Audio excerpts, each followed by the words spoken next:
Bienvenidos una vez más a su canal de estudio Escuela Bíblica Virtual Mesiánica, un canal que he creado para la gloria de nuestro Dios y para el servicio de todos ustedes, dándole a Él siempre la gloria y la honra, porque Él es el que pone en los corazones de cada uno de aquellos que Él ha escogido el caminar y el estudiar la palabra.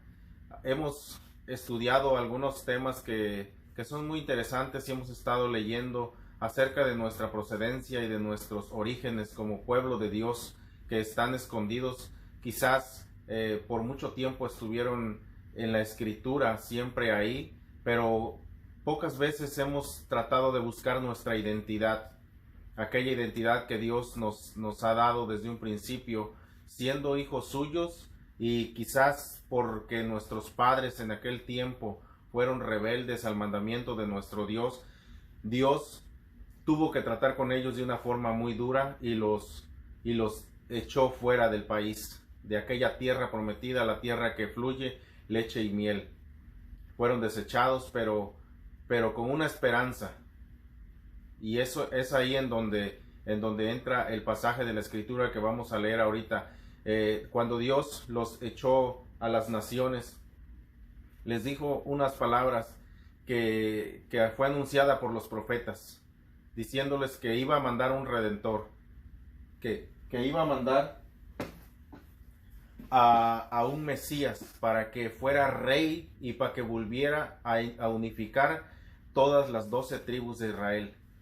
Y Dios, aunque estaba enojado con ellos, tuvo siempre esa misericordia de que les dijo una palabra de esperanza, y también les dijo: allá en donde ustedes van, a lo más lejos de la tierra, en el último rincón de la tierra, a donde los voy a mandar, si desde allá ustedes reconocen que yo soy Jehová, el Dios de Israel, yo los voy a volver a traer. No importa en donde estén, yo los voy a volver a traer y estarán en la tierra de Israel nuevamente. Y yo pondré un rey sobre de ustedes y él gobernará eternamente. Y entonces ahí es en donde nosotros, en esas promesas, descansamos, porque sabemos que la promesa fue cumplida. El rey vino y el mundo no le conoció. Nuestro Señor Jesucristo aparece en la escena de la historia entre Dios y su pueblo, y el pueblo no lo reconoce y lo sacrifican, hacen de él escarnio, y al punto de que lo sacrifican y aparentemente muere o se acaba la esperanza que el pueblo de ese tiempo estaba teniendo en él, porque lo miraban que Jesucristo hacía milagros, que Jesucristo era un líder que aunque no hacía guerra, estaba ganando y ganando muchos seguidores, porque la palabra que él traía era de consuelo, y las acciones que él hacía eran gratas y agradables al pueblo. Estaba ayudando a todos en general. Entonces, cuando Jesucristo muere, aparentemente como que hubiera acabado la esperanza de la unión de las 12 tribus de Israel, pero no, sino que Dios, en su plan perfecto, él tenía eso planeado para que con su muerte él redimiera a todo el mundo. Y ahora la salvación ya no se concentraba solamente ahí en Jerusalén, en Judea y en Samaria, sino que ahora la salvación y la esperanza viene para todo el mundo, en todos los rincones de la tierra, cumpliéndose así justamente la profecía que Dios le había dado al pueblo en aquel tiempo, cuando les dijo que hasta lo más lejos en donde ellos estuvieran, de allá los iba a recoger. Ha venido el Mesías a buscar a su pueblo, ha venido a buscar a las ovejas perdidas de la casa de Israel, y ahora hay una esperanza. Pero ahora Dios usa a hombres y usa a mujeres para que el mensaje se siga extendiendo, que el mensaje no se quede solamente en un lugar, sino que el mensaje siga y que se extienda, porque el plan de Dios es que la salvación es para todos, aquellos que creemos en el sacrificio de nuestro Señor Jesucristo en la cruz del Calvario, y que su sangre nos lava de pecado. Entonces, por esa razón, Dios empieza a usar a hombres en ese tiempo, a los apóstoles. Después de la unción con el Espíritu Santo en el día de Pentecostés, los apóstoles son unos hombres transformados que ahora no quieren callar. Ellos quieren hablar y hablar y no les quieren hablar de la palabra y del mensaje de salvación, y no les importa a ellos que los sacerdotes de ese tiempo, el sistema religioso que gobernaba ahí en Jerusalén, los quería callar, porque el mensaje que traían era contrario u opuesto a sus enseñanzas de ellos, de los sacerdotes. Pero Dios ya tenía un plan, y él ahora iba a empezar a expandir el evangelio de salvación por medio de hombres, ya no sacerdotes que estaban en el templo, sino todo aquel del pueblo que quisiera servirle a Dios de todo corazón. Ellos iban a recibir esa unción del Espíritu Santo, y el Espíritu Santo iba a empezar a trabajar en medio del pueblo. En esas tareas fue que el apóstol Pablo fue alcanzado por nuestro Señor Jesucristo. Y este varón escribió gran parte del mensaje del Nuevo Testamento, y justamente ahí vamos a leer una porción ahorita de la palabra de Dios. Dice así en la segunda carta a los Corintios, capítulo 5, versículo 18 al 20. Y vamos a poner atención. Estábamos hablando de que Dios usó a hombres que estaban dispuestos para el servicio de la tarea que se le había encomendado a los apóstoles, diciendo: id y predicar el evangelio a toda criatura. Entonces dice así el apóstol Pablo: y todo esto proviene de Dios, quien nos reconcilió consigo mismo por Cristo, y nos dio el ministerio de la reconciliación. ¿Sí? Dice que el mensaje proviene de Dios, la misericordia proviene de Dios, el ministerio de la reconciliación proviene de Dios. Todo es un plan de Dios. Nosotros solamente somos personas que por amor a Dios y por lo que Él ha hecho en nosotros, un cambio de vida, y la misericordia que ha tenido, ahora nosotros la compartimos, porque el plan de Dios es que haya más personas que viven bajo su autoridad y que gozan de sus bendiciones. Entonces, por eso Dios le encarga a los hombres, todo aquel que tiene disponibilidad y amor por Él, les encarga el ministerio de la reconciliación. ¿Qué es esto? El ministerio de la reconciliación es un mensaje que no condena. Y eso es lo que trae el apóstol Pablo, y eso es lo que predicó Jesucristo. Es un mensaje que no condena por tus acciones. Todos en este mundo hemos cometido errores y tenemos pecados, pero el mensaje de la reconciliación es de que de tal manera amó Dios al mundo que dio a su Hijo unigénito, para que todo aquel que en Él cree no se pierda, sino tenga vida eterna.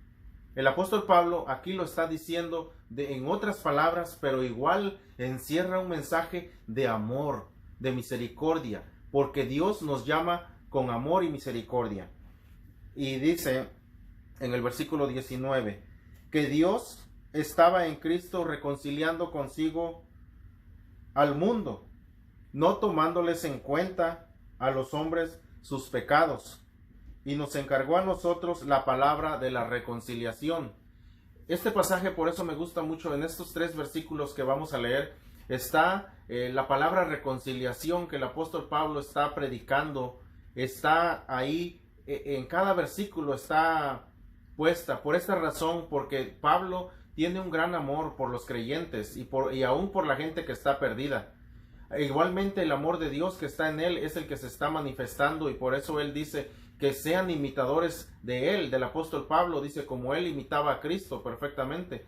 Entonces nosotros en este tiempo hay un mundo que está perdido, hay mucha gente que está en vicios, que está en desorden en sus vidas, y mucha gente que ha caminado del evangelio hacia afuera, otra vez de regreso al mundo. Y hay hermanos y personas en la iglesia que a esas personas las condenan y dicen: ese es un rebelde, y ese ya se lo llevó Satanás, y ese le espera el infierno y el castigo eterno. Pero la verdad es que la palabra de Dios no condena, sino que la palabra de Dios te ata con lazos de amor. Y el mensaje que trae Pablo de reconciliación, y el que traía Jesucristo, es un mensaje que le da esperanzas a aquel que siente que su vida está perdida, y aquel que siente que ya no no puede él más por sus propias fuerzas, pero que tiene unas ganas de sobreponerse a ese estilo de vida, entonces ahí es en donde entra la palabra de la reconciliación, y aquella persona que está sufriendo con un vicio, con situaciones de la vida y que ya no quiere vivir, quizás ha pensado en el suicidio, el Señor está con las manos abiertas y los brazos esperando que esa persona venga y se reconcilie con su Salvador, y que no sea arrastrado por el Satanás, sino que sea reconciliado con el Señor y que entre al gozo de la vida eterna con Cristo Jesús. Y dice en el versículo 19, ahí que estamos leyendo, dice que no tomándoles en cuenta a los hombres sus pecados, dice, y nos encargó a nosotros la palabra de la reconciliación. Aquí también hay algo importante, que dice, no tomándoles en cuenta a los hombres sus pecados. Es importante no confundir esta parte también, porque en el ministerio de la reconciliación hay que ser claros también en que Él extiende el mensaje de salvación y de esperanza a todos los hombres, pero no todos los hombres lo toman. Y ahí es en donde hay que ser claros, porque mucha gente o personas que solamente conocen que Dios es bueno, que Dios es amor, ellos creen que aunque anden haciendo o tengan una vida desordenada, haciendo lo malo y viviendo a su antojo, piensan que Dios igual los va a perdonar en el día del juicio, porque ellos solamente les han dicho que Dios es bueno y que Dios perdona todo.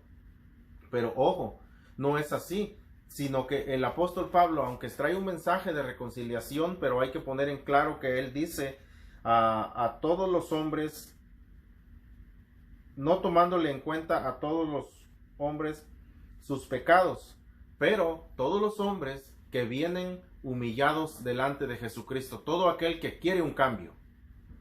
La persona puede tener los pecados más negros del mundo, pero si esa persona quiere un cambio de vida, entonces ahí es en donde está la sangre de Jesucristo lista y dispuesta para lavarle de sus pecados y que se reconcilie con nuestro Padre Celestial. Para esas personas. Pero si la persona muere en rebeldía y sigue rebelde, y uno le habla del evangelio, de la esperanza de salvación, y esa persona rechaza el evangelio, entonces él mismo está rechazando la esperanza de su salvación. Y eso es lo que quiero dejar bien claro, porque es importante, ¿sí? De que Dios no le está tomando en cuenta a todos los hombres sus pecados, pero a todo el hombre que se viene a humillar delante de su presencia y acepta que Jesucristo es el Cordero de Dios que quita el pecado del mundo y que limpia nuestras vidas por medio de su sangre preciosa. Dice el versículo 20, así que somos embajadores, dice el apóstol Pablo, somos embajadores. Y el apóstol Pablo está hablando en primera persona, pero todos aquellos que de alguna u otra forma hablamos de la esperanza de salvación de nuestro Padre Celestial, venimos a ser embajadores de nuestro Dios, porque estamos hablando para que la palabra se conozca y personas vengan y se reconcilien con el Padre. Dice, somos embajadores en el nombre de Cristo Jesús, como si Dios rogase por medio de nosotros. Sabe que esa es una palabra muy hermosa y muy llena de amor y de misericordia, porque Dios está en el cielo, Él es todopoderoso, Él está rodeado de ángeles y de arcángeles. A Dios no le falta nada, Él tiene poder infinitamente, ¿sí? Pero sin embargo Él nos toma en cuenta para que un día nosotros también gocemos de esa paz y de esa llenura en el cielo, reinando juntamente en su reino. Entonces Él dice que como si rogase por medio de nosotros. El apóstol Pablo habla en primera persona, pero Dios sigue usando hombres y mujeres en este tiempo que siguen hablando el mensaje de salvación y de esperanza. Y Dios en este momento sigue rogando todavía en esta ocasión, por medio de mí, está dando una palabra que hay esperanza, y que por más fea que haya sido su vida en el pasado, hay una esperanza en Cristo Jesús para que vivamos en el reino de nuestro Padre Celestial. Dice, como si Dios rogase por medio de nosotros, os rogamos en el nombre de Cristo Jesús, reconciliaos con Dios. El apóstol Pablo, una vez más, dice, rogamos en el nombre de Cristo Jesús, reconcíliense con Dios. Yo me imagino al apóstol Pablo hablando, ¿verdad? Él es un hombre que en sus cartas él dice que lloraba mucho. Cuando hablaba dice, yo lloro por vosotros en mis oraciones, y con lloro les predicaba. Era un hombre que era tocado por el Señor, y en sus predicaciones él lloraba, tenía esa sensibilidad. Entonces cuando él está escribiendo esta carta, yo siento que el apóstol Pablo tiene un gran pesar en su corazón, le pesa el ver que la gente a veces no escucha el mensaje, y por eso les dice, les ruego en el nombre de Cristo Jesús, reconcíliense con Dios. ¿Para qué él, o por qué él siente esa carga, verdad? Porque él mismo dice que él es un hombre que quiere ser usado por Dios, y por eso él mostró tanta disponibilidad, y parte de estar disponible al servicio de Dios es justamente el ponerse en el lugar como Dios se ha puesto con nosotros, con un gran amor y misericordia, no en juicio todavía.